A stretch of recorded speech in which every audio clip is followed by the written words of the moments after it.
El prestigiado Centro de Estudios México ¿Cómo vamos? Ha puesto en circulación un documento interesantísimo. Es un análisis a detalle de las agendas impostergables de la futura presidenta de México y de las secretarías de mayor impacto. Se llama Pendientes Urgentes por Cartera para la siguiente administración. Trae primero pues unas generales, tareas pendientes generales, urgentes para la administración, y luego va desglosando por cada una de las secretarías. Está la de Economía, la de Energía, la de Hacienda, en fin, está muy interesante. Quisimos platicarlo con la directora de México ¿Cómo vamos?, Sofía Ramírez Aguilar. ¿Cómo estás, Sofía? Me da gusto saludarte de nuevo. Pascal, qué gusto saludarte a ti y al auditorio que nos escuchan ya en este cierre de semestre, ya muchos papás sin tener que llevar a los chamacos a la escuela, pero todavía teniendo que pararnos temprano. Bueno, y además siempre que uno lo hace, la verdad es que tiene un poco de ventaja, ¿no?, respecto de todas las cosas que tiene que hacer. Oye, Sofía, bueno, cuéntanos, no sé si nos va a dar tiempo de abarcar todo el documento, pero sin duda sí las partes principales, así que te dejo a ti que nos hagas favor de exponerlo. Gracias, Pascal. Mira, voy a empezar rápidamente con lo general y de ahí vamos a desgranarnos hacia tres sectores: en efecto hacendario, energético y económico. Entonces, por supuesto que el principal gran pendiente es que tengamos una económica que crezca de manera sostenida y sustentable y que potencie la calidad de vida, el progreso social de las familias. ¿Para qué queremos crecimiento? Bueno, ya lo decía la virtual presidenta electa, que queremos prosperidad compartida. Bueno, esa prosperidad compartida es justamente que haya suficiente bienestar para todas las personas. A ver, aporto nada más este dato. Somos la economía, tú me corregirás, 12, 13 del mundo, pero si lo tomamos por el PIB per cápita, pues estamos en el 60 y tantos, ¿no? Totalmente, estamos en posiciones sumamente desventajosas, por decirlo menos. Sí. Sin embargo, creo que parte del tema está en que no somos particularmente buenos redistribuyendo. No somos particularmente buenos recaudando, pero tampoco somos buenos redistribuyendo. Tenemos, digamos, en la norma, tasas de recaudación pues similares a los de países de desarrollo similar o incluso más desarrollados. Sin embargo, al momento en el cual se hace la recaudación, pues no se está incorporando el 30% que tendríamos que estar recaudando del PIB. Estamos en 16, 17%, dependiendo del año que revises. Y lo más grave de todo es que cuando tú revisas la desigualdad antes de la recaudación, pues es muy alta. Pero cuando la revisas después de haberse gastado el dinero público, sigue siendo igual. No modificamos para nada nuestra capacidad de distribuir bien el dinero. Entonces, creo que en ese sentido, lo principal que tendríamos que pensar es necesitamos este crecimiento que sea suficiente para todas las personas. Aquí el indicador que usamos los economistas es el PIB per cápita, porque decimos, si la economía ha crecido 5.6% respecto a lo que teníamos antes de la pandemia, pues ya tendríamos que estar todos bien. Lo cierto es que, 2019 fue un año donde se había perdido la confianza de los inversionistas, y recuerden que en México el 90% de la inversión es privada, y la confianza se perdió en 2019 por la cancelación del aeropuerto, entre otras cosas, ¿no? Ciertamente veníamos del vapuleo de Trump de ya año y medio en el poder y demás, pero al final del día la política doméstica importa muchísimo, y eso me lleva, pues obviamente, a la mención de el plan C, la propuesta de reforma al Poder Judicial. Creo que la gran incertidumbre que hay ahorita alrededor de los inversionistas que hacen anuncios, pero eso no quiere decir que se concreten en inversiones en la economía real, pues obviamente es que no sabemos qué va a pasar con el Poder Judicial. Sabemos que hay una altísima tasa de impunidad, escuchamos testimonios de madres buscadoras, pues que la Policía de Investigación no hace su trabajo, pero tenemos que poder distinguir entre lo que es la eficiencia del Poder Judicial federal y si lo que queremos es justicia, pues tenemos que invertir más recursos en mejorar la policía, pues no solo de investigación, sino la preventiva, la de atención a la ciudadanía. Tenemos que mejorar los procesos de fiscalización, tenemos que mejorar muchas cosas, no elegir directamente a los juzgadores. Eso, regresando al tema que nos compete, pues obviamente está generando muchísima incertidumbre alrededor de las inversiones, y eso podría provocar que no solamente hubiera una ralentización económica por la disminución en el gasto público, sino que también el primer año de gobierno de la próxima administración fuera como el primer año de esta administración, donde la economía se contrajo y al final del día tenemos un PIB per cápita similar ahorita al que teníamos en 2018.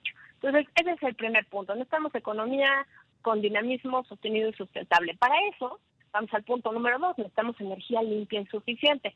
Cuando todo el mundo escucha es que necesitamos energía limpia y suficiente, pareciera ya una verdad de perogrullo. Pero mira, ahorita con la capacidad de producción que tenemos de energía eléctrica, no ni siquiera satisface, digamos, a la demanda interna. Hemos visto los apagones, hemos escuchado además la importancia de tener energía para atender el nearshoring, ese nearshoring que pues no necesariamente se ve como quisiéramos, porque son reinversión de las empresas que ya están aquí, que no está mal, pero tendríamos que estar atrayendo nuevas empresas. Esas nuevas empresas pues, no van a venir hasta que no haya un clima de certeza jurídica y que no haya pues una clara ruta de transición energética. Bueno, estamos conversando con Sofía Ramírez Aguilar, directora de México ¿Cómo vamos?, sobre las agendas impostergables del próximo gobierno. Ya revisamos crecimiento económico, también la necesidad de tener en el país una dotación suficiente de energía. ¿Cuáles serían las otras, Sofía?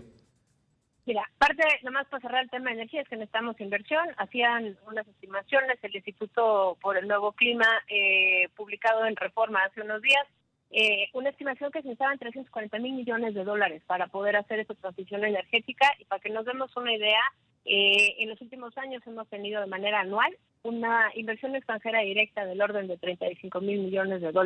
Eso significa, Pascal, que tendríamos que invertir el equivalente a 10 años, casi 10 años de inversión extranjera directa en 6 años solamente en el tema energético para poder cubrir la demanda de esa transición con redes y con capacidad de generación. ¿Y ahí con qué? No, bueno, es que ahí es donde tiene que entrar el sector privado y justamente la nueva palabra clave en esta nueva narrativa de la virtual presidenta electa ha sido coinversión. No le menciona inversión privada, no dice APPs, pero dice coinversión. Yo creo que habrá que tomarle ahí la palabra, porque si no, como te refieres, pues no va a haber en dónde. Recordemos que el 90% de la inversión en México es privada. Entonces, punto número 3, mercado laboral dinámico. Ahí tenemos varios rubros. Ustedes saben, porque lo hemos platicado tú y yo varias veces, la participación de las mujeres en México no es suficiente, y no es suficiente no porque las mujeres no queramos a trabajar, sino es porque tenemos roles asignados socialmente al género, y eso implica que tenemos menos horas continuas para salir a buscar un trabajo con jornadas o medias jornadas completas. Entonces, ¿qué pasa? Pues las mujeres se emplean en mayor propensión en la informalidad laboral. Ahora, la informalidad laboral no es monolítica, tiene distintas caras. Está el sector informal, que es más o menos el 30% de las personas que trabajan en México, pero hay otras informalidades que son pues, los que trabajan de manera subordinada en gobierno, en empresas, las personas que trabajan en los hogares y las personas, las trabajadoras del hogar, ¿no?, que reciben una remuneración, y las personas que trabajan en el sector agrícola. Entonces, con todo ese conjunto, pues tienes a más de la mitad de la población trabajando en estas distintas informalidades, con una productividad baja, con una poca inclusión financiera, con poca capacidad de crédito, por supuesto también con mucha vulnerabilidad ante la extorsión, porque generalmente son MIPYMES. Recordemos que en México 99% de las empresas o unidades económicas son MIPYMES, muchas de ellas por necesidad, ni siquiera porque haya un plan de negocio, y eso pues me lleva obviamente al último tema, que es, pues tú tienes MIPYMES chiquitas que no pueden crecer porque las extorsionan si se hacen más grandes, tanto el Estado como el crimen organizado, pero también porque no tienes inclusión financiera y por lo tanto no tienes acceso al crédito, pues tienes una economía muy improductiva que ahorita pues, sigue registrando niveles similares a los de 2009. Y bueno, pues acercándonos ya al final, pues que el Estado de Derecho, lo mencionaba yo brevemente al principio, creo que el tema de la seguridad pública, pues ya ahorita les acabo de decir, tenemos este impacto que tú le preguntas a inversionistas o a la población y te dicen el principal problema de México es de seguridad, tanto para crecimiento como para la vida cotidiana.